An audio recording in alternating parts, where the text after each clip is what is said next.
తాకట్లో ఉన్న మీ బంగారాన్ని విడిపించి ఆ రోజు ఆన్లైన్ రేటుకి కొంటాం. Sharma gold company. శ్రీమాత్రే నమః గురుగారు. శ్రీమాత్రే నమః. గురుగారు, మహాకుంభమేళ విశిష్టత గురించి తెలియజేస్తారా? శ్రీ గురుభ్యో నమః.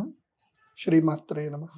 గంగా సింధు సరస్వతి చ యమునా గోదావరి నర్మదా కృష్ణా భీమరథీ చ ఫల్గు సరయూ శ్రీగండకీ గోమతి కావేరీ కపిలా వరాహతనయా నేత్రావతీత్యాదయో నద్యశ్రీ హరిపాద పంకజ భవాః కుర్యాత్ సదా మంగళం.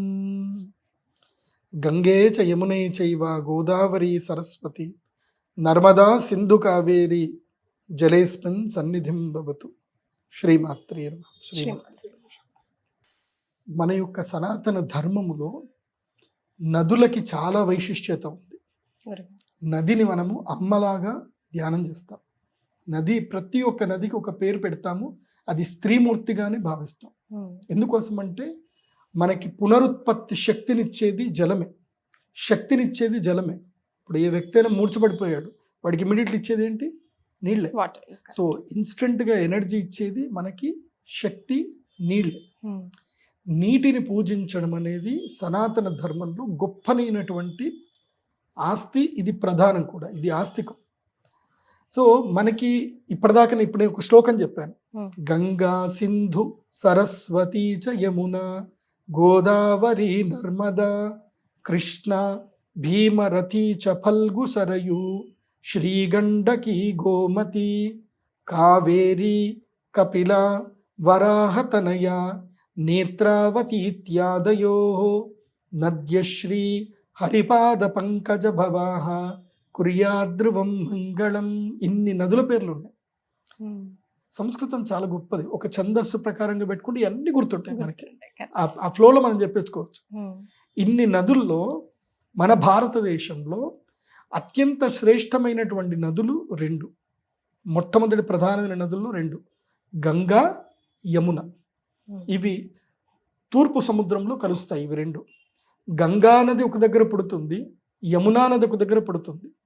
కానీ గంగా మొదలు పుట్టినప్పుడు భాగీరథిగా ఉంటుంది.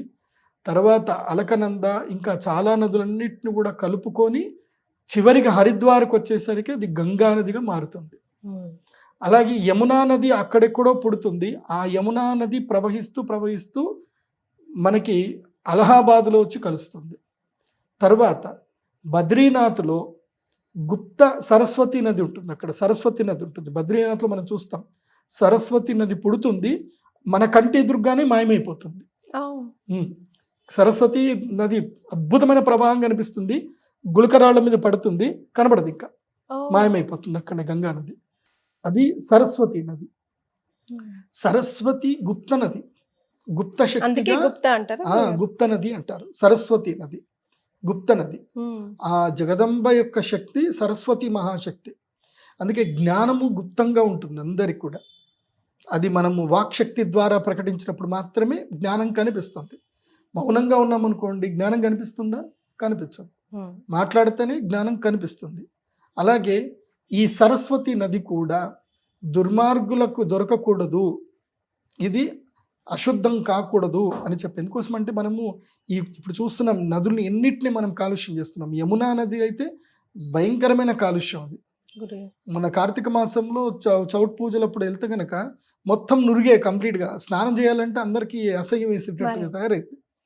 సో నదుల్ని మనం పాడు చేస్తున్నాం.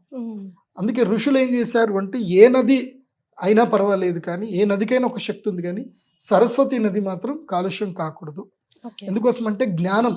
ఇప్పుడు నేను ఒక విషయం చెప్తున్నాను, ఈ యొక్క జ్ఞానం ఎక్కడి నుంచి? నాకు ఋషుల నుంచి ఇచ్చారు. ఈ మధ్యలో ఎవరైనా ఎదవలు వచ్చి ఈ జ్ఞానాన్ని మొత్తం పాడు చేశారనుకోండి, అది నెక్స్ట్ తరాలకు కూడా పాడైపోయిన జ్ఞానమే వస్తుంది తప్ప ఒరిజినల్ నాలెడ్జ్ రాదు. సో జ్ఞానాన్ని ఎప్పుడు కూడా మనము పాడు చేయకూడదు. కాబట్టి జ్ఞాన నది సరస్వతి నది. ఆ సరస్వతి నది ఏమో జ్ఞానప్రదము, గంగా నది ఏమో ఐశ్వర్యప్రదము. గంగా నది ఐశ్వర్యాన్ని ఇస్తుంది, యమునా నది అరిష్టాలు మొత్తం తీస్తుంది. యమునా ఎవరు? యమధర్మరాజు యొక్క సోదరి ఆమె. ఆమె తన యొక్క అందరికి పాపులందరికీ శిక్ష విధిస్తూ ఉంటే తాను తపస్సు చేసింది. ఇంతమంది పాపాత్ముల, ఇంతమంది బాధపడుతున్నారా, ఇప్పుడు మన ఇంట్లోనే మన ఇంటి పెద్దనో ఎవరో అందరికి హింసిస్తూ ఉంటే మనకి ఇంట్లో ఆ హింస చూసి చూసి బాధ అనిపిస్తూ ఉంటుంది. స్త్రీకి ఉన్న సహజ లక్షణం ఏంటంటే కారుణ్యం, మరి. మాతృతత్వం. ఆ యమునమ్మ తల్లి శివుణ్ణి గురించి ప్రార్థన చేసింది. ఇంతమందికి కష్టాలు, ఇన్ని పాపాలు, ఇంతమంది వీళ్ళ పాప నివారణ ఏం లేదా అని అంటే అప్పుడు శివుడు అనుగ్రహించాడు. అమ్మా, నువ్వు యమునా నదిగా నువ్వు ప్రవహిస్తావు, ఇదే హిమాలయ సానువుల్లో పుడతావు, నువ్వు ప్రవహిస్తావు. యమునా నది నువ్వు ఎప్పుడైతే గంగా నదితో కలుస్తావో, గంగా నదితో కలవగానే నీలో ఒక అద్భుతమైన శక్తి వస్తుంది. నీవు గంగా నదిలో కలిసి పునీతమవుతావు. ఎవరైతే ప్రాయశ్చిత్తం అంటే తాము చేసిన తప్పులకు మనస్ఫూర్తిగా ప్రాయశ్చిత్త భావనతోటి ఎవరైతే వచ్చి పుష్కర కాలములో, కుంభకాలంలో, మహాకుంభ సమయంలో స్నానం చేస్తారో వాళ్ళకి పాపాలన్నీ కూడా తొలగిపోతాయి అని అనుగ్రహించాడు పరమశివుడు. సో యమునా నదిలో ఎప్పుడు మునిగినా యమునా నది ఏం చేస్తుందంటే యమునా తరణము అంటారు, యమునా తరణము అంటారు. యమునా తరణం అంటే అర్థం ఏంటంటే దాటిస్తుంది అని అర్థం. ఓకే. సో అందుకే యమునా పాపాలని దాటిస్తుంది, యమధర్మరాజు దగ్గరికి వెళ్ళనీయకుండా చేస్తుంది. సో యమధర్మరాజు దగ్గరికి వెళ్ళినా ఆ సమస్యలు రాకుండా, ఆ శిక్షలు పడకుండా యమునమ్మ కాపాడుతుంది అని అంటారు. అందుకే ఇప్పటికీ మీరు ఎక్కడికైనా వెళ్ళండి, గంగా జమున అని పేరు పెట్టుకుంటారు. అక్కడ మీరు నార్త్ ఇండియాలో చూస్తే జమున జమున అంటారు, యమున కదా జమున అంటారు. వాస్తవంగా యమున, ఆమె జమున జమున అని పిలుస్తారు. సో గంగా, యమున, సరస్వతి ఈ 3 నదులు సంగమంలో కలుస్తాయి. ఎక్కడ అంటే అలహాబాద్ ప్రయాగ క్షేత్రంలో కలుస్తాయి. ఈ ప్రయాగ క్షేత్రానికి ఉన్న గొప్ప గుణం ఏంటి అనేది ఫస్ట్ మనం తెలుసుకోవాలి. మనందరికీ తెలిసిన విషయం ఏంటంటే సముద్ర మంథనం జరిగింది. ఏది దేవతలు రాక్షసులు కలిసి సముద్ర మథనం చేశారు. క్షీరసాగర మథనం చేసినప్పుడు అమృతం వచ్చింది. ఈ అమృతం వచ్చినప్పుడు గొడవ పెట్టుకున్నారు, యుద్ధం చేసుకోవడానికి గొడవ పెట్టుకున్నారు. ఎప్పుడైతే ఈ అమృత సాగర మథనం జరిగినప్పుడు, గొడవ జరిగినప్పుడు ఆ అమృతం యొక్క బొట్లు ఏవైతే ఉంటాయి, అమృతము కొన్ని ఏవైతే కనుక చినుకులు, అమృతం చినుకులు అంటారు, లేదంటే అమృత బొట్లు, అమృతం పడింది భూమి మీద 4 చోట్ల పడింది. ఆ 4 చోట్ల ఎక్కడ అంటే మొట్టమొదటిగా ప్రయాగలో పడింది.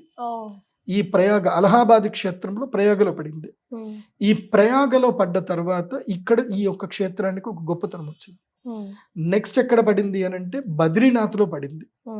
ఆ బద్రీనాథ్ క్షేత్రానికి కూడా అదే యొక్క పుణ్యఫలం అక్కడ లభించింది. తర్వాత హరిద్వార్లో పడింది, హరిద్వార్లోనూ అదే శక్తి. తర్వాత కాశీలో పడింది, కాశీలో కూడా అదే శక్తి. ఈ 4 ప్రదేశంలో పడ్డం వలన, అదేవిధంగా ఇంకొక ఇదేమంటారు అంటే గౌతమి తటములో అంటే నాసిక్లో కూడా పడింది. అందుకే నాసిక్ త్రయంబకేశ్వర్లోనూ కుంభమేళ చేస్తారు. తర్వాత ఉజ్జయిన్లో కూడా ఒక బొట్టు పడింది అని అంటారు. కాబట్టి ఉజ్జయిన్లో అమృతం పడింది కాబట్టి ఉజ్జయిన్లో కూడా మహాకుంభమేళ చేస్తారు. ఇది 2028లో వస్తుంది ఉజ్జయిన్ కుంభం. తర్వాత ఇక్కడ ఇది మహాప్రయాగలో, ఈ ప్రయాగలో ఇక్కడ ఒక అమృతం యొక్క బొట్టు పడింది అంటారు. తర్వాత హరిద్వార్లో ఒకటి పడిందని అంటారు. ఈ 4 ప్రదేశంలో పడ్డం మూలాన ఈ 4 ప్రదేశంలో మాత్రమే కుంభమేళాలు రెగ్యులర్గా నిర్వహిస్తూ ఉంటారు. ఈ కుంభమేళాలు నిర్వహించే పద్ధతిలో ఒక్కొక్క శాస్త్ర పద్ధతుల్లో, ముఖ్యంగా జ్యోతిష్ శాస్త్ర పద్ధతిగా ఈ యొక్క గ్రహ సంయుతి అనేది ఉండాలి. గ్రహ సంయుతి అంటే కుండలి ఒక రకమైన ప్లానెటరీ పొజిషన్ కలిసి రావాలి. అలా కలిసి వచ్చినప్పుడు మాత్రమే కుంభమేళ అనేది జరుగుతుంది. ఎప్పుడైతే వృషభ రాశి లోపలికి గురుగ్రహము ప్రవేశిస్తాడో, మకర రాశి లోపలికి సూర్యుడు ప్రవేశిస్తాడు. సూర్యుడు మకర సంక్రమణం అంటే మనకు సంక్రాంతి అంటే జనవరి 13 ఆ టైంకి గురుగ్రహము వృషభ రాశి లోపలికి అడుగు పెట్టాలి. గురుగ్రహం వృషభ రాశిలో అడుగు పెట్టాలంటే 12 ఏళ్ళు పడుతుంది. ప్రతి 12 ఏళ్లకు ఒకసారి గురుగ్రహము వృషభ రాశి లోపల అడుగు పెడతాడు. అప్పుడు మకర రాశి లోపలికి సూర్యుడు అడుగు పెట్టినప్పుడు కుంభమేళ జరుగుతుంది. ఇది పూర్ణకుంభ, అర్ధకుంభమేళ, మహాకుంభమేళ అని ఉంటుంది. సో 12 సంవత్సరాలకు ఒకసారి వచ్చేది ఏంటంటే కుంభమేళ. వృషభ రాశిలో గురుగ్రహం వస్తాడు. వృషభ రాశిలో గురుగ్రహం వచ్చి తర్వాత మకర రాశిలో సూర్యుడు వచ్చి కుంభరాశిలో శని వస్తాడు. 30 సంవత్సరాలకు ఒకసారి కుంభరాశి లోపలికి శని వస్తాడు. అంటే వృషభ రాశి లోపలికి గురువు, తర్వాత అదే టైంకి ఎగ్జాక్ట్గా మా కుంభరాశి లోపలికి శనిగ్రహం. అలా జరిగినప్పుడే దాన్ని మహాకుంభమేళ అంటారు. ఓ సో ఈ మహాకుంభమేళము ప్రతి ఒక్క మనిషి జీవిత కాలములో ఒకసారి రావచ్చు, రాకపోవచ్చు. రాకపోవచ్చు కూడా. మహాకుంభ అంటే అన్ని కుంభమేళాలకు ఇది రాజు అని అర్థం. అందుకే ప్రయాగరాజ్లో మాత్రమే చేస్తారు మహాకుంభమేళ. ఎందుకోసం అంటే ప్రయాగ రాజ్ అంటారు. ఏమంటారు? రాజ్. రాజ్ అంటే అర్థం ఏంది? అన్నిటికన్నా గొప్పది. తీర్థరాజం అని కూడా అంటారు. ఎందుకోసం అంటే బ్రహ్మదేవుడు యాగములు చేసినది ఇక్కడనే. ఈ యొక్క ఏవైతే నదీత్రయ కూటం ఏదైతుందో, సంగమం ఏదైతుందో, ఈ గంగా యమున సరస్వతి నది సంగమ స్థలంలోనే ఆ యొక్క బ్రహ్మదేవుడు యజ్ఞములు చేశాడు. ఈ సృష్టి యజ్ఞం చేసింది అక్కడ. కాబట్టి అక్కడనే ఈ యొక్క మహాకుంభమేళ జరగాలి అని నిర్ణయించబడింది. ఆ నిర్ణయించిన తర్వాత సనాతన ధర్మ సంరక్షణ గురించి చెప్పి 4 అఖాడాలకి బాధ్యత ఇవ్వడం జరిగింది. ఆ 4 అఖాడాలు ఇప్పటికీ ప్రయాగరాజ్లో ఉంటాయి. అవి అఖాడాలు. ఇవి ఇప్పుడు కాదు, కొన్ని వేల సంవత్సరాల క్రితం నుంచి ఈ ధర్మం ఎప్పటి నుంచి ఉందో, రామాయణ కాలము నుంచే మహాభారతంలోనూ ఉంది, రామాయణంలో ఉంది. అప్పటి నుంచి ఈ అఖాడాలు ఉన్నాయి అక్కడ. వీళ్ళు సనాతన ధర్మ రక్షకులు అఖాడాలు. ఈ 4 అఖాడాలు ఉంటాయి. నాకు ఆ పేర్లు సరిగ్గా గుర్తులేదు. సో ఆ 4 అఖాడాలకు సంబంధించిన వాళ్ళల్లోనే వాళ్ళు ఏం చేస్తారు అంటే, దీంట్లో నాగసాధువులు ఉంటారు. ఈ నాగసాధువులు ఏం చేస్తారు అంటే ఎప్పుడు తపస్సు చేస్తూ ఉంటారు. వాళ్ళు శస్త్రము శాస్త్రం రెండింటిని అభ్యసిస్తారు. ఏంటి? శస్త్రము శాస్త్రం. ఇప్పుడు మామూలుగా మన యొక్క కోస్తా జిల్లాలో కానీ ఇక్కడ కానీ వేద పండితులు కనుక చూస్తే వేదం శాస్త్రం మాత్రమే నేర్చుకుంటారు, శస్త్రం నేర్చుకోరు. అంటే ఆయుధం ఎలా తిప్పాలి రాదు. అక్కడ అట్లా కాదు, శాస్త్రము ఉంటుంది, శస్త్రము ఉంటుంది.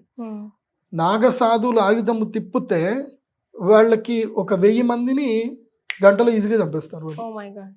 వాళ్ళకి యుద్ధం చేయాల్సిన పరిస్థితి వస్తే అసలు వాళ్ళు ఏమైనా కేర్ చేయరు. వాళ్ళు కిరాతకంగా చంపుతారు. వాళ్ళకి అలా శస్త్రము శాస్త్రం 2 ఉండాలని చెప్పి పూర్వకాలములోనే వాళ్ళకి ఆ పద్ధతి నేర్పించేశారు. అలా చాలా మంది నాగసాధువులుగా మారిపోతా ఉంటారు. ఈ నాగసాధువులే దేశ సంరక్షకులు. నిజం చెప్పాలంటే ఈ దేశాన్ని రక్షిస్తుంది వీళ్ళు. ఒకప్పుడు కాశీలో పూర్తిగా ఎవరైతే ఇస్లామిక్ వాళ్ళు వచ్చేసి కాశీ క్షేత్రాన్ని మొత్తం భ్రష్టపరచడానికి నాశనపరుస్తూ ఉంటే అప్పుడు ఈ నాగసాధువులు యుద్ధం చేసి కాశీని మళ్ళీ ఆక్రమించేసుకున్నారు పూర్తిగా. అది ఇప్పటి వరకు చరిత్రలో ఎవరు చెప్పాల, చరిత్రలో ఎవరికి తెలియదు ఆ విషయం. సో అది నాగసాధువులు అంటే ధర్మ సంరక్షణకు శరీర త్యాగం చేయడానికి సిద్ధంగా ఉండేటువంటి వాళ్ళు నాగసాధువులు. అందుకే నా గురుగారు వాళ్ళకి కుంభమేళలో మహాకుంభమేళలో ఫస్ట్ ప్రిఫరెన్స్ ఇస్తారు. అందుకే ఈ మహాకుంభమేళ ఎప్పుడు కుంభమేళ జరిగినా సరే ఈ నాగసాధువులు వస్తారు. ఈ నాగసాధువులు ఎక్కడుంటారో ఎవరికీ తెలియదు. మిగతా రోజుల్లో ఎక్కడుంటారో తెలియదు. వీళ్ళు గుప్తంగా రహస్యంగా ఉంటారు. వీళ్ళకి కనబడరు ఎవరు. పోనీ వీళ్ళు ఎక్కడ ఎవరైనా జోలి పట్టుకొని అడుక్కుంటారంటే అది లేదు. వీళ్ళకి సాక్షాత్తు శివుడే వీళ్ళకి అన్నం పెడతాడు. ఇది నుడి, సాక్షాత్తు ఇది నుడి, ఇది సత్యం కూడా. వీళ్ళు ప్రయాణం ఎట్లా చేస్తారో ఎవరికి తెలియదు. ఇప్పుడు మనము ప్రయాగరాజ్లో ఉంటాం, ఏ ఒక్క నాగసాధువు కూడా బస్సులో వచ్చినట్టు కనబడ్డు. నడుచుకుంటూ వస్తారు, మనకి కనబడ్డప్పుడే నడుచుకుంటూ ఉంటారు. తర్వాత మీరు ఊరవతలేళ్ళు ఎక్కడ చూడండి ఏ నాగసాధువు కనబడ్డు, అంటే అంతర్ధానం అయిపోతారు, మాయమైపోతారు. మహాశక్తి సంపన్నులైనటువంటి గొప్ప గొప్ప నాగసాధువులు వస్తారు. ఈ నాగసాధువు అంటే అర్థం ఏంటో చాలా మందికి తెలియదు. నాగ అంటే పాములు అనుకుంటారు. నాగసాధు అంటే పాములు సాధులు కాదు. అగ అంటే నగచ్చతి ఇది నాగ అంటే ఏదైతే కదలదో దాన్ని నాగము అంటారు. నాగము నగము అంటే అర్థం ఏంటంటే పర్వతం. వీళ్ళు పర్వత ప్రాంతము లోపల హిమాలయ సానువుల్లోనూ వింధ్య పర్వతాల్లోనూ ఆరావళి పర్వతములోనూ వీళ్ళు సూక్ష్మ రూపంలో ఉంటారు. వీళ్ళు కొంతమంది వృక్ష రూపంలోకి మారిపోతారు, తర్వాత కొంతమంది యోగ నిద్రలోకి వెళ్ళిపోతారు.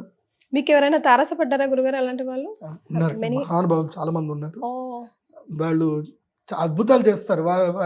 ఈ నిమ్మకాయలు లేపడాలు, గాల్లో ఉంగరాలు తీసేది ఇవి కాదు. వాళ్ళు ఇలా నెత్తి మీద చేయి పెడితే నీ భవిష్యత్తు గతం అంతా కూడా వాళ్ళకి తెలిసిపోతుంది. అంత శక్తి ఉంటుంది వాళ్ళకి. అసలు వాళ్ళ దర్శనం చేసుకోవాలి అంతే. ఈ మహాకుంభంలో వెళ్ళి వాళ్ళ దర్శనం చేసుకోవడమే పుణ్యం. అలాంటి నాగసాధువులు ఉంటారు. ఇవన్నీ చిల్లర మ్యాజిక్లు వాళ్ళు చెయ్యరు. వాళ్ళదంతా శస్త్రము శాస్త్రం, శాస్త్ర చింతన చేస్తారు, శివుడి గురించి మాట్లాడతారు. ఇవన్నీ ఉండవు వాళ్ళకి. నీ ఈతి బాధలు చెప్పుకోవడాలు ఇవి డబ్బులు అడగడాలు ఉండవు వాళ్ళకి. అసలు వాళ్ళ డబ్బును అసలు కేర్ చేయట్లేదు, విసిరి పారేస్తారు. మీరు సంధించిన మొదటి ప్రశ్న ఏదైనా ఉందా వాళ్ళని? మీకు వాళ్ళని చూడంగానే అడగాలి అనిపించి అడిగి ఏముంది, జీవితం అంటే ఏంటి అని అడిగారా మీరు? ఓకే, అడిగితే నేనేంటి, నా జీవితం ఏంది, నా కారణం ఏంది అని అడిగా. You got the answer. నాకు ఆన్సర్ వచ్చింది. నాకు ఈ రుద్రశూలం కూడా ఇచ్చారు. అవును, మీరు చెప్పారు. నాకు రుద్రశూలం ఇచ్చింది వారు. వారు నాకు రుద్రశూలం ఇచ్చి ఇది అంతర్ధానం లోక అయితే? కళ్యాణం కోసము నీ జ్ఞానం ఉపయోగపడుతుంది, కాకపోతే ఒక ఏజ్ చెప్పారు, ఆ టైంకి నువ్వు మా దగ్గరికి వచ్చేస్తావు, నా దగ్గర ఉండాలి, మా దాంట్లోకి వచ్చేస్తావు నువ్వు అని చెప్పారు. ఆ టైం వస్తుంది ఇంకా. సో ఎక్కడి వరకు మీరు ప్రజలకి నువ్వు లోక కళ్యాణం చేయ వరకు అక్కడి వరకు చెయ్యాలి. చేసిన తర్వాత ఒక సమయం వస్తుంది, నా నుంచి నీకు సందేశం వస్తుంది, ఆ సందేశం రాగానే నువ్వు రావాలి, తర్వాత ఇంకా సాధన చేయాలి అని చెప్పి వచ్చింది. అందుకే నాకు రుద్రశూలం వచ్చిన తర్వాతనే నేను అందరికీ ప్రజల లోపలికి వచ్చాను. అప్పటిదాకా నాకు అంత ఇది లేదు, ప్రాస్పరిటీ అనేది అంత రాలేదు. అప్పటిదాకా చాలా ఇబ్బందుల్లో ఉన్నాను. రుద్రశూలము నాగసాధువులు నాకు ఇచ్చారు. ఆయన ఇచ్చిన తర్వాత నేను దండం పెట్టి సరే గురూజీ అని చెప్పి ఇలా చూసే లోపల మాయమైపోయారు. ఆయన ఎక్కడ కనబడలేదు నాకు. ఇచ్చారు, అంతర్ధానం అయిపోయారు. కేదార్నాథ్ దగ్గర జరిగింది, నాకు వాస్తవంగా జరిగింది ఇది. సో మరి ఇప్పుడు రాబోతున్న ఈ మహాకుంభమేళాని మేమంతా కామన్ పబ్లిక్ ఎలా యూటిలైజ్ చేసుకోవాలంటారు? మేము ఎలా వెళ్ళాలి, ఎప్పుడు, ఎందుకు, ఎలా, హూ ఆల్ ఆర్ ఎలిజిబుల్, అలాంటి విషయాలు? పుట్టిన సంటి పిల్లాడి దగ్గర నుంచి, అంటే 3 నెలల చంటి పిల్లాడి దగ్గర నుంచి కాటికి కాలు దూసే ప్రతి ఒక్కడి వరకు అందరూ కూడా ఈ మహాకుంభమేళలో వెళ్ళి అక్కడ స్నానం చేయాల్సిందే. డుబ్కి కొట్టాలి, 3 మునకలు మునగాలి, స్నానం చేయాల్సిందే. అక్కడ మెయిన్గా స్నానమే. ఇంకా మీరు శ్రాద్ధములు ఏం చేస్తారా, లేకపోతే వేణిదానం చేస్తారా, అదంతా తర్వాత మ్యాటర్. అది నాట్ రెగ్యులర్గా ఎప్పుడైనా చేసుకోవచ్చు. శ్రాద్ధములు ప్రయాగరాజ్లో తప్పకుండా శ్రాద్ధం చేయాలి, అది ఎప్పుడైనా చేయొచ్చు. వేణిదానం చేయాలి. ఆడవాళ్ళు వెంట్రుకలు కేవలం ఒక్క దగ్గర మాత్రమే తీసే ప్లేస్ ఉంది, అది కేవలము ప్రయాగరాజ్ మాత్రమే, ఇంకెక్కడ వేణిదానం చేయడానికి లేదు. ఆడవాళ్ళు తిరుపతిలోకి వెంట్రుకలు కట్ చేయకూడదు, ఎక్కడ వెంట్రుకలు కట్ చేయకూడదు. ఎక్కడ వెంట్రుకలు కట్ చేసినా భర్తకి ఆయుష్ నష్టం. అదే ప్రయాగరాజ్లో వెంట్రుకలు ఇస్తే భర్తకి ఆయుష్ వర్ధనం. అక్కడ మాత్రమే వేణి దానం అంటారు. వేణి అంటే జడ, జడని అక్కడ మాత్రమే దానం చేయాలి. అక్కడ ఎందుకు గురుగారు అట్లా?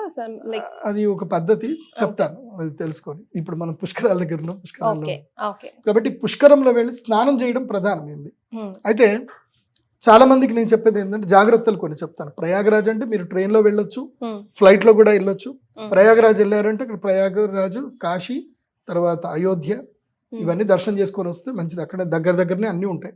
మధుర అక్కడే ఉంటుంది, బృందావనం అక్కడే ఉంటుంది, కాశీ ఉంటుంది. ఇదంతా ఒక ప్యాకేజ్ చేసుకోండి, చక్కగా వెళ్ళండి. అయితే ఈ యొక్క 3 నదులు ఎక్కడైతే సంగమం కలుస్తుందో అక్కడనే స్నానం చేయాలని చాలా మంది పట్టుబడి పడతారు. ఏం అక్కర్లే. ఆ సంగమం తర్వాత కింద మీరు దాదాపు 30 కిలోమీటర్ల దగ్గర ఎక్కడ పోయినా స్నానం చేసినా నష్టం లేదు. ఎందుకోసం అంటే ఇప్పుడు నాకు తెలుసు ఆ మధ్య కాలంలో గోదావరి పుష్కరాలు జరిగినప్పుడు తొక్కిసలాట జరిగింది, చాలా మంది చనిపోయారు. చనిపోయినప్పుడు చాలా మంది గురుగారు చాగంటి కోటేశ్వరరావు గారి మీద విమర్శలు చేశారు.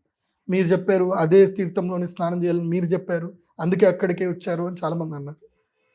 అది కాదు, ఆయన ఉద్దేశం వేరే ఉంటాయి. అందరూ స్నానం చేయండి, మంచిగా ఉండండి అని ఆయన చెప్పారు.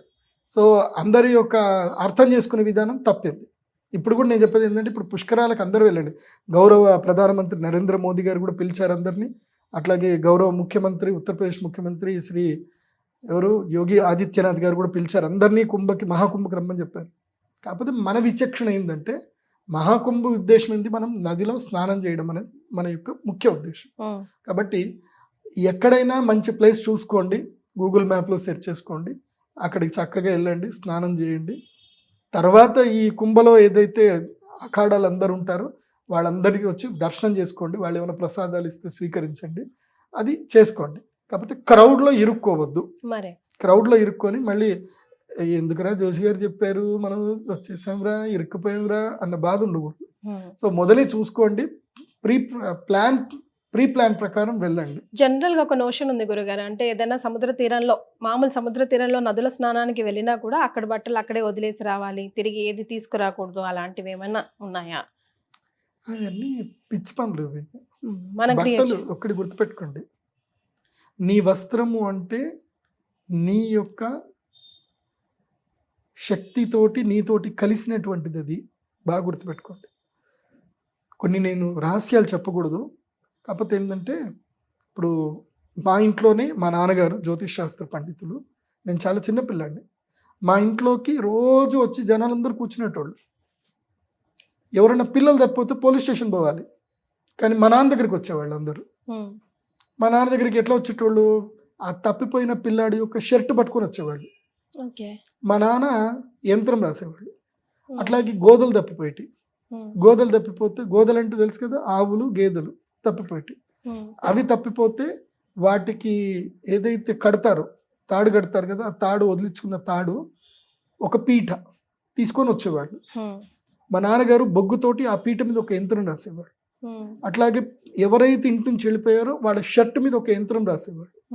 ఈ షర్ట్ ఇంట్లో వెళ్ళి ఒక మూలకు వేసేసి అగరబత్తి పొగ చూపించి అక్కడనే పెట్టండి, ఇంకొక యంత్రం రాసేవాడు మా నాన్నగారు. రాసి బూర్జపత్రం అని ఒకటి ఉంటుంది, బూర్జపత్రం మీద యంత్రం రాసి ఆ పిల్లవాడు ఎప్పుడు పుట్టాడు, వాడి డేట్ ఆఫ్ బర్త్ టైం ప్రకారం వాడి జాతకం, ఒకవైపు వాడి జాతకం, వెనక వైపు యంత్రం, ఇవి రెండు రాసి ఇంటి దగ్గర బయట గుమ్మాన్ని కట్టండి, ఇది ఎలా ఎలా తిరుగుతే వాడు అట్లా ఇంటికి వచ్చేస్తాడని చెప్పేవాడు.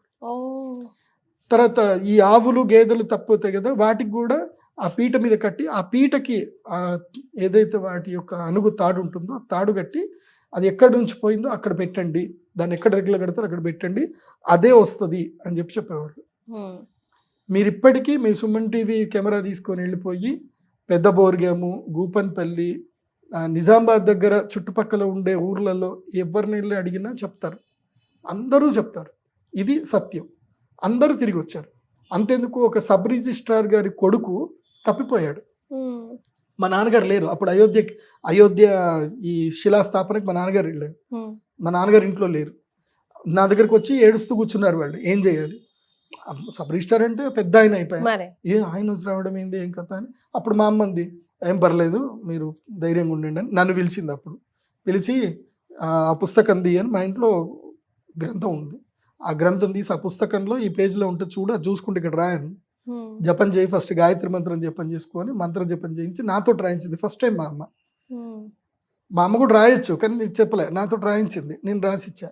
తర్వాత అంజనం వెయ్యి, ఇది చెయ్యు, ఎక్కడున్నారో ప్రశ్న ఏం చెప్పేసి అంటే ప్రశ్న వేస్తే నదీ తీర నీళ్లు ఉండే ప్రదేశంలో ఉద్యానవనంలో ఉన్నాడు అని వచ్చిందనంటే, ఎటువైపు అని అంటే ఉత్తరం వైపు అని అంటే ఉత్తరం వైపు వెళ్ళారు. అక్కడ నిజామాబాద్ దగ్గర అలీసాగర్ అని ఒక గార్డెన్ ఉంది, ఆ గార్డెన్లో ఆ పిల్లాడు దొరికాడు.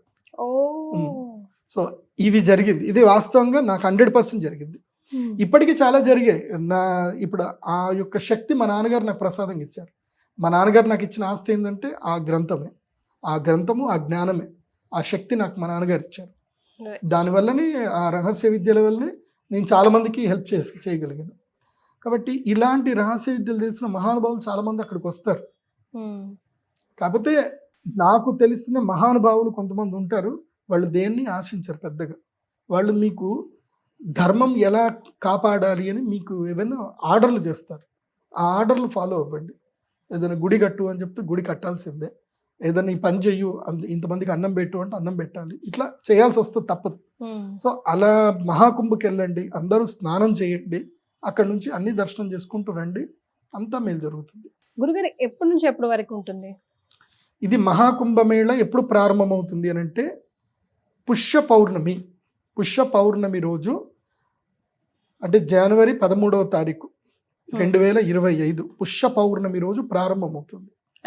ఆ రోజు ప్రప్రథమంగా నాగసాధువులు బ్రహ్మ ముహూర్తము లోపల నాగసాధువులు మొదలు సంకల్పము, హారతి అన్ని ఇచ్చి నాగసాధువులందరూ దిగుతారు, వాళ్ళ ఆయుధాలతోటి వాళ్ళు దిగుతారు.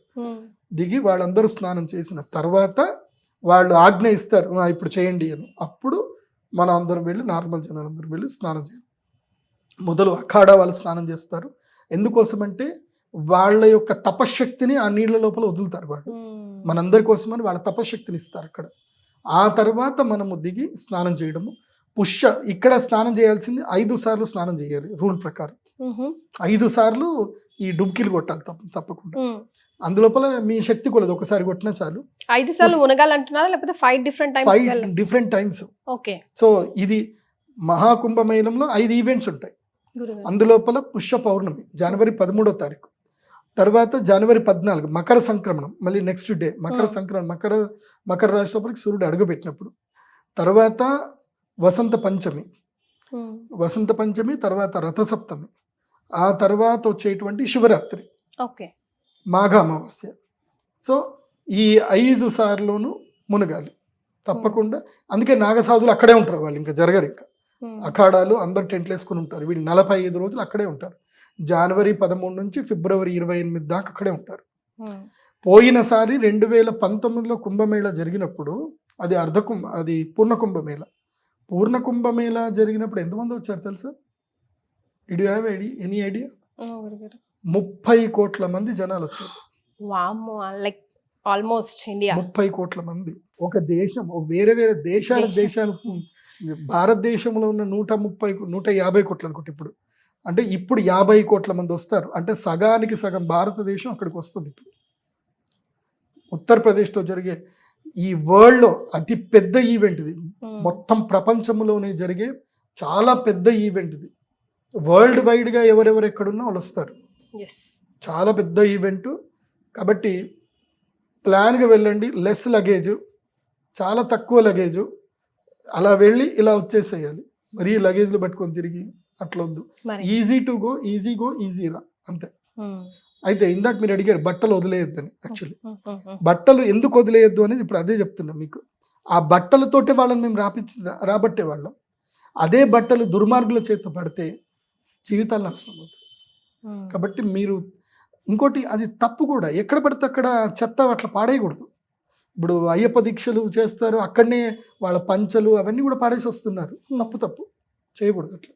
మనం ఎప్పుడు కూడా ప్రకృతికి హాని చేయకూడదు, కాలుష్యముని మనం ఎప్పుడు పెంచకూడదు. గుర్తుపెట్టుకోండి. మీరు ఇంటికి రండి, మీ బట్టలు అక్కడ ఉన్నవి మడత పెట్టండి, లేదంటే ఆరేయండి. ఆరేసిన తర్వాత ఇంటికి తెచ్చుకోండి. తెచ్చుకున్న తర్వాత మీకు ఇష్టం ఉంటే ఆ బట్టలు వేసుకోండి, లేకపోతే వాటిని కాల్చేయండి. కానీ వేరే వాళ్ళు ఎవరికి ఇవ్వకూడదు.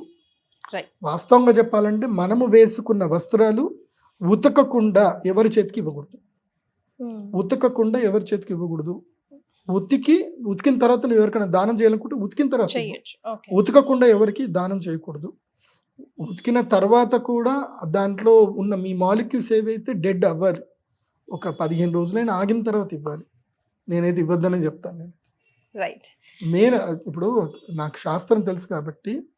స్త్రీలు చాలా పెద్ద తప్పు చేస్తారు. ఇది ప్రత్యేకంగా చెప్తున్నాను, దీంట్లో కాకుండా. గుర్తుపెట్టుకోండి, స్త్రీలు ఈ మెన్స్ట్రువల్ ప్యాడ్స్ అన్ని కూడా ఇష్టం వచ్చినట్టుగా పాడేస్తారు. మన శాస్త్ర పద్ధతి ఏంటంటే మెన్స్ట్రువల్ ప్యాడ్స్, బట్టలు, పూర్వకాలంలో బట్టలు ఉండేటివి ఉతుక్కునేవాళ్ళు, లేదు అంటే కాల్చేసేటువంటి వాళ్ళు. ఇప్పుడు కూడా చెప్తున్నాను, మెన్స్ట్రువల్ ప్యాడ్స్ ఎక్కడ పడితే అక్కడ పాడేయకండి. ఇంట్లో ఏదన్నా ఉంటే, కాల్చేది ఏదైనా ఉంటే అందులో వేసేసి కాల్చేసేయండి. కానీ మాత్రం అది ఎవరి చేతి పడకూడదు. స్త్రీ యొక్క ఋతుక్రమానికి సంబంధించిన దాన్ని కుక్క గనక నాకిన వాసన చూసినా ఆ స్త్రీకి ఎంత కష్టం వస్తుంది అని అంటే చాలా కష్టం వస్తుంది చెప్తున్నాను. ఆ స్త్రీ తన జీవితంలో ఎక్స్పెక్ట్ చేయటం అన్ని దారుణాలు జరుగుతాయి. కుక్క నాకూడదు. చాలా ఉంటాయి, ఇవన్నీ కూడా చెప్తే అంత బాగుండదు. కాబట్టి నేను అందరికీ అమ్మలకు చెప్పేది ఏంటంటే, మీరందరూ అమ్మవార్లే, కాకపోతే ఆ ఋతుక్రమానికి సంబంధించిన వస్త్రంలో ఏవైతే ఉన్నదో కాల్చేయండి. కాల్చేయడమే మంచిది. దాన్ని ఎక్కడో చెత్తబుట్లో పాడేయడం, నాకు సంబంధం లేదు కానీ డస్ట్బిన్లో పాడేయడం మాత్రం దయచేసి చేయకండి. అది దుర్మార్గుల చేతిలో పెడితే మీ జీవితాలు పాడైతాయి.